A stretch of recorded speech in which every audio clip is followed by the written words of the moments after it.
pense personnellement que l'enseignement bilingue est meilleur qu'un enseignement monolingue, surtout dans nos pays africains où la plupart des enfants ne parlent pas la langue d'enseignement à la maison.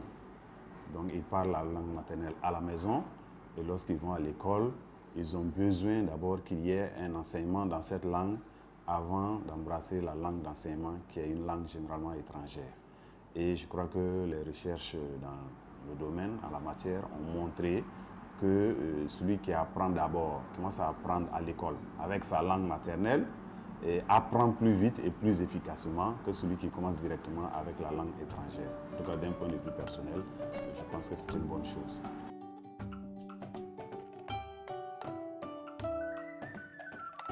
Ce blocage résulte certainement de la colonisation parce que les premières écoles en Afrique ont été implantées par le colon et à ce niveau, le colon avait donc à cœur de former des relais de l'administration coloniale, donc des gens qui parlent bien français et qui pouvaient donc servir de relais avec les populations autochtones.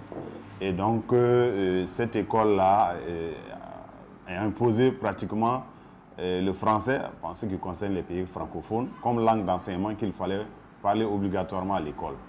Et les premiers Africains, les premiers francophones qui ont fait ces écoles-là, donc ont gardé cette habitude, ou bien en tout cas de croire que à l'école, on ne doit parler que la langue française. Et je crois que cette tradition s'est perpétuée au fil des temps, et donc jusqu'à arriver à notre génération.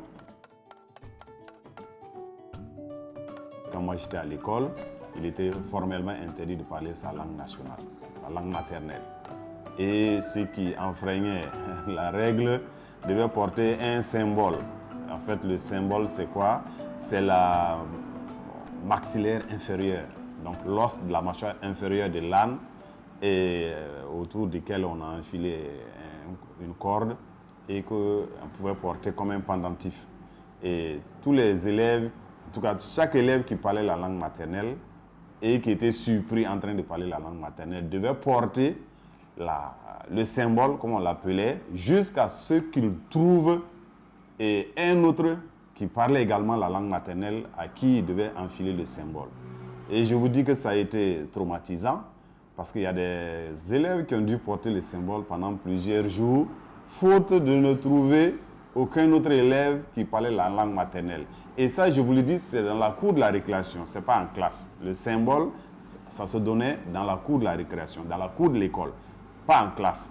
Donc celui qui portait le symbole devait faire le guet, devait se camoufler pour entendre un autre élève parler la langue maternelle, auquel cas il criait « symbole, symbole ».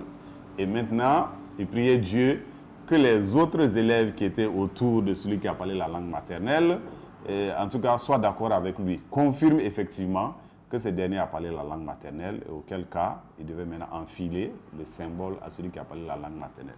Mais si, par malheur pour lui, et les autres élèves qui étaient aux alentours, en tout cas, disent qu'ils n'ont pas entendu l'intéressé parler la langue maternelle, il devrait conserver son symbole. Et je vous dis que c'était traumatisant lorsqu'on n'arrivait pas à enfiler le symbole dans la journée et qu'on devait rentrer à la maison avec. Parce que l'élève qui avait le symbole avait l'obligation de rentrer avec le symbole et de revenir avec le lendemain. Et ces élèves-là, en tout cas, subissaient des punitions de la part des parents. Parce que comme l'anecdote, c'était que celui qui portait le symbole, tous les élèves, en tout cas, lui disaient Anne, qu'il est un âne, ses parents sont des ânes, ses amis sont des ânes, etc. Et vraiment, c'était très dégradant et aucun parent ne voulait voir son enfant apporter le symbole à la maison.